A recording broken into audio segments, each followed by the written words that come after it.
सामने जाना बहुत जरूरी था और ये इस चर्चा के माध्यम से हुआ। मैं तो अब आपके माध्यम से सर ये भी रिक्वेस्ट करूंगी कि क्विट इंडिया मूवमेंट पे चर्चा हो, स्वतंत्रता संग्राम पे चर्चा हो, और वो सारी चर्चा जो 2014 से धूमिल करने की कोशिश की गई थी वो सारी चर्चा का विषय बने। जैसे ये जो इतिहासकार हैं व्हाट्सएप हिस्ट्री के माध्यम से व्हाट्सएप हिस्ट्री फैलाते हैं, उनका करियर का दी एंड हो सर। और मैं हैरान थी जब कहा कि भारतीय जनता पार्टी वंदे मातरम की चर्चा करना चाह रही है। ये वही भारतीय जनता पार्टी, वही सरकार है जिन्होंने ये सेशन शुरू होने से पहले वो नोटिफिकेशन जारी किया था कि यहाँ के कोई भी सांसद वंदे मातरम और जय हिंद वाला नारा नहीं लगा सकते हैं। इससे बड़ा राष्ट्रद्रोह मैं मानती हूँ कुछ और हो ही नहीं सकता, राष्ट्र विरोधी सोच हो ही नहीं सकती। इसलिए हमने मेरी पार्टी के लीडर ने मेरे पार्टी के लीडरशिप ने चेयरमैन को लिखा था कि ये नोटिफिकेशन इमीडिएटली विड्रॉ हो। वो और नया नोटिफिकेशन नहीं था, पुराने नोटिफिकेशन जो भी नोटिफिकेशन था फिर से जारी किया गया है सर प्लीज। हाँ सर, वंदे मातरम, हम तो वंदे मातरम की चर्चा करने आए। मैं सवेरे से बहुत सारे भाषण सुन रही थी उस तरफ से जो वंदे मातरम की जगह वंदे भारत की चर्चा करने को तैयार थे। आप देख लीजिएगा, लोकसभा में भी यही हुआ है, राज्यसभा में भी। मैंने बहुत सारे लोगों को, उनका प्रेम उसी से स्पष्ट हो गया, कितना वंदे मातरम और कितना वंदे भारत में उनको अंतर पता है। सर तीसरी बात, प्लीज बैठ सर तीसरी चीज, आप बैठ जाए। गृह मंत्री ने ये कहा कि ये सेलिब्रेशन है, बिल्कुल सेलिब्रेशन है, पर ये भारतीय जनता पार्टी का सेलिब्रेशन नहीं था, क्योंकि उन्हीं के भाषण में उन्होंने ध्रुवीकरण की बात रखी, अपना पॉलिटिकल एजेंडा चलाने की बात रखी, और वही पंडित जवाहरलाल नेहरू जी को लेकर उन्होंने क्या क्या बातें नहीं रखी। कहा विभाजन तब से शुरू हुआ जब से ये 1937 में तीसरा और चौथा स्टैंजा हटाया गया। सर जब ये स्टैंजा हटाया गया था, जब हमारे देश के जवान बॉर्डर पे लड़ते हैं, हमारे तुकाराम ओमले जी आतंकवादी को पकड़ते पकड़ते वंदे मातरम कहकर अपनी जान देते हैं, बलिदान देते हैं। वो ये नहीं पूछते हैं तीसरा और चौथा स्टैंजा कहाँ है, वो इससे प्रेरित होते हैं कि वंदे मातरम के लिए वो सेवा कर रहे हैं, वंदे मातरम के लिए बलिदान कर रहे हैं। सर लास्ट मिनट सर, एक ही 30 सेकंड लूंगी सर, बस मैं यही कहूंगी आपके माध्यम से कि ये जो ध्रुवीकरण वाली राजनीति और पंडित जवाहरलाल नेहरू जी को लेकर उनका धूमिल करने की जो राजनीति हो रही है उसको समाप्त होना चाहिए। और मेरी जो मेनस्ट्रीम है लोकसभा में, उन्होंने भी ये मांग रखी है कि नेहरू जी पे चर्चा होनी चाहिए और उसके बाद वंस एंड फॉर ऑल ये चर्चा समाप्त होना चाहिए। ऑनरेबल मेंबर्स, माननीय प्रियंका जी ने एक चीज कही, उसके संदर्भ में मैं आपको स्पष्ट करना चाहता हूं। Honourable members, before each session of Rajya Sabha we reiterate the parliamentary customs and conventions which are mentioned in the publication handbook for members for information. The para regarding the same was issued in the parliamentary bulletin part 2 on earlier occasions also. This from part of etiquettes to be observed. बोलने से मना नहीं किया था, आप भाषण में उन नारों को कोट न करें, भाषण होने दें इसके बारे। Please take your seat, please, nothing is going on record. These form part of etiquettes to be observed in the House and impress upon the members to desist from interrupting the speech of another member by shouting slogans. There is no intention to stop any member from singing Vande Mataram to use a phrase as a part of his or her speech. आजादी बाद माननीय speaker की भाषण के दौरान जो लोग ये चीजें करते थे, टिकट्स का पालन नहीं करते थे, उस संदर्भ में ये चीज कही गई थी। That was mentioned. प्लीज, माननीय श्री दिनेश शर्मा।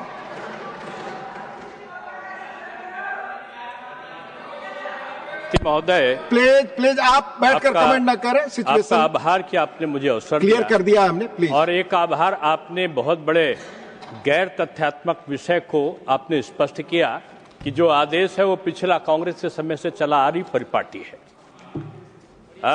मान्यवर, आज हम इस लोकतंत्र के मंदिर में वंदे मातरम के 150 गौरवशाली वर्षों का उत्सव मना रहे हैं। तब हम केवल गीत का उत्सव नहीं मना रहे, हम भारत की अनादि आत्मा का आदर और आराधन कर रहे हैं। मैंने इसलिए कहा कि जब बंकिम चंद्र चट्टोपाध्याय महोदय के बारे में हम वर्णन करते हैं कि उन्होंने 1875 में ये अमरवाणी की पंक्तियां लिखी, तो ये कागज पर स्याही नहीं थी, ये स्याही का अंकन नहीं था, बल्कि राष्ट्र में सोए हुए उन सद्पुरुषों का जागरण का भाव पैदा करना था, जिनको राष्ट्र की आजादी के प्रति चैतन्यता लाने का उनका ये प्रयास था। और उन्होंने भारत माता को केवल मिट्टी नहीं माना, उन्होंने समृद्धि की लक्ष्मी, ज्ञान की सरस्वती, अजय शक्ति की दुर्गा के रूप में उनको पूजित किया। जब गुरुदेव रविन्द्रनाथ टैगोर ने इन शब्दों को स्वर दिया तो ये केवल संगीत नहीं बना, ये स्वदेशी आंदोलन की चिंगारी और क्रांति की धड़कन बन गया। मुझे ताज्जुब है कि इस प्रकार के गैर तथ्यात्मक शब्दों का प्रयोग क्यों किया गया। मैं मानता हूं कि यहां बहुत सकारात्मक, अधिकांश सकारात्मक तथ्य सहित प्रस्तुतिकरण हुआ और कुछ नकारात्मक तथ्य रहित भी प्रस्तुतिकरण हुए। मैं आरोप नहीं लगा रहा हूं, विद्वत लोगों के सामने चर्चा का विषय बना रहता है। आदरणीय जयराम जी ने बहुत अच्छे उदाहरण दिए थे और उन्होंने उदाहरण देते समय तमाम लोगों की सहमति, 1937 की बैठक, वंदे मातरम कैसे लागू हुआ, क्यों स्टंजा हटाए गए, इनका वर्णन किया। लेकिन एक बात भूल गए, उसका जो पक्ष में था किया, जो विपक्ष में था नहीं किया। एक नाम और भी था, अब्दुल कलाम आजाद। अब्दुल कलाम आजाद भी उसमें थे और उन्होंने इसकी प्रशंसा की थी कि इसे लागू किया जाना चाहिए। कौन? ये हिंदू और मुसलमान का प्रश्न नहीं था, लेकिन इसको हिंदू और मुसलमान का बना के उस जिन्नाई सोच के अधीन कांग्रेस ने अपने मतों का परिवर्तन किया। दूसरी चीज जो कहा जाता है कि नेहरू जी का इसमें योगदान नहीं, समिति का योगदान था। माने विद्वज्जनों के संज्ञान में मैं लाना चाहूंगा कि एक पत्र 1937 में जवाहरलाल नेहरू जी ने अपने परम मित्र, जिनसे वो परामर्श करा करते थे, 1937 में उर्दू के लेखक अली सरदार जाफरी को एक पत्र लिखा। मैं समझता हूं वो भी किसी किताब में हमारे सद्पुरुषों को, विद्वत पुरुषों को मिला होगा।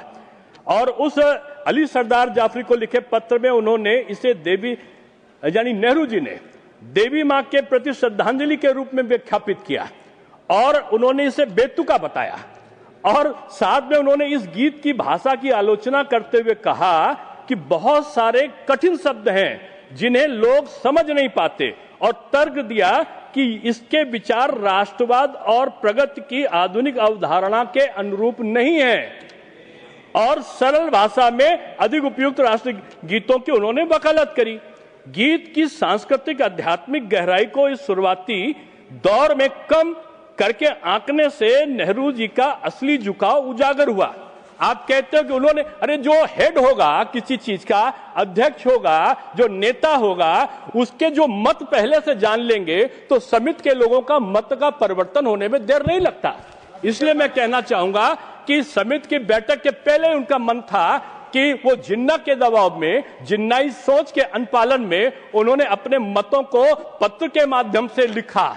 लेकिन उनको इस लिखावट के बाद भी उनका जो अली सरदार जी जाफरी थे, उनकी सहमति उनको नहीं मिली और इसको विवाद का मुद्दा वो नहीं बनाना चाहते थे।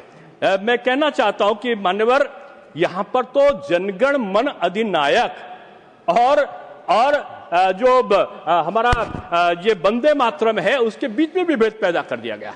अभी तो तृणमूल के मित्र और कांग्रेस के विद्वज्जन कह रहे थे कि जैसे रविन्द्रनाथ टैगोर का और बंकिम चंद्र चटर्जी के बीच में मतभेद पैदा करने का उन्होंने उपक्रम अपने शब्दों में किया।